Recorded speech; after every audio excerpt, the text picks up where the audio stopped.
It's been called the hidden pandemic. Violence against women is believed to affect 1 in 3 around the world. That's according to the WHO. Here in China, it's no less of a threat, but it's an issue that's considered taboo. Most women who have been beaten won't speak out right away. There's an old saying, family disgrace should not be revealed to the outsider. Ding Zhuan heads the Maple Women's Center, which offers a counseling hotline for women around China. It's received 150,000 calls since starting up around 30 years ago. Over 10% are about domestic violence.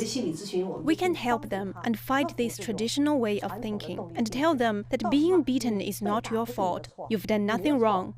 Helping victims with legal advice as well as representation in court is Yuan Zhong, a group that's been rallying together lawyers, counsellors and social workers. We have around 200 pro bono lawyers working for us around the country. Many lawyers are happy to dedicate some of their time and experience to our work. Yuan Zhong has developed over 100 training courses for those who work with victims. More recently, it began live streaming, a popular way to connect with audiences in China. It involves teaching people how to recognize domestic violence, what they can do if their partners are violent, what they can do to cope, and how to deal with these intimate relationships. In 2016, China's first anti-domestic violence law came into effect. It meant cases would no longer be considered family matters, but rather matters for the court. Victims can file for protection, and police are required in severe cases to issue restraining orders.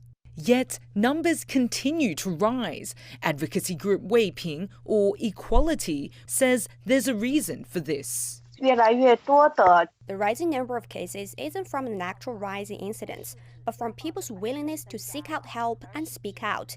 Everyone I spoke to mentioned how important they felt psychological support was. They expressed hope for more shelters, more awareness and action, pointing back to a historical UN conference which took place in the Chinese capital. 25 years ago, representatives came from around the world to sign what's known as the Beijing Declaration. They committed to eliminating all forms of violence against women. And what these groups in Beijing are doing is bringing the issue back to the fore in a way that perhaps laws alone cannot. And what they're hoping for is some change at long last. Nicole Ng, CGTN.